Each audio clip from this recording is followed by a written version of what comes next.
So this is really interesting.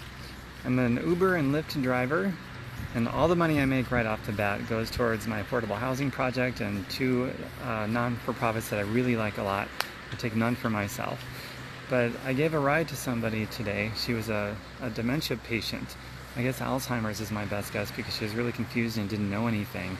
And my first thought was, well, this is really odd that they would just have some random Uber Lyft driver give a person with serious dementia a ride to where they need to go. It didn't seem like with me she was safe, but they don't know that. They didn't know me.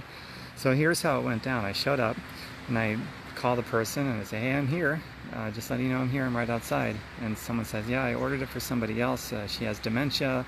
And it was at an old folks home that I was at. And just wait a few minutes. They have to be escorted out to your car because they have dementia. I'm like, oh, well, okay, well, they can take their time. I'll be here. So it was about a half hour later. Whoops. So it was about a half hour later she comes out. I was playing on Facebook the whole time. But a half hour later she comes out. She's escorted by a nurse or a caseworker of some kind. And she puts the lady into my car, very confused, and she says, I'm going to follow you to the hospital. I'm in that truck right behind me. I'm like, okay, that's fine. So it was about a 13-minute car ride, and the entire time, the very nice lady with dementia, old, she's very confused. She doesn't know what's going on. She doesn't even remember what her name is. And so I get her to focus on the past.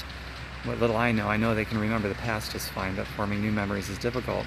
So I asked her where she's from, and I found out, she's from Germany, and she came over when she was a child with her parents, and she loves living in Kenosha, and she's been here for a very long time. So just things like that I got her to focus on and cheered her up. So that was cool that she got all cheered up in my car from that. So I felt good about myself. I'm not going to lie, I felt really good. So at the end of the car ride, I just say it was very nice talking to Miss Elsie. That was her name, Miss Elsie. Her caseworker met us up there and took her away from there, and she was in good spirits when I left her. So that was pretty cool.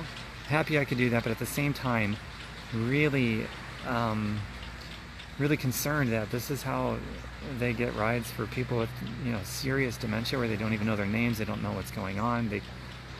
I was fine, but they don't know that. They don't know me. So what do you guys think? Post your comments here, and I don't know, voice your would you do that? Do you think that's a good idea?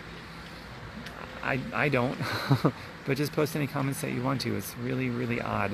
That was a first, that's for sure. So this will definitely make it to my video archive of my more interesting Uber and Lyft rides. This one might be the most unique, I would say.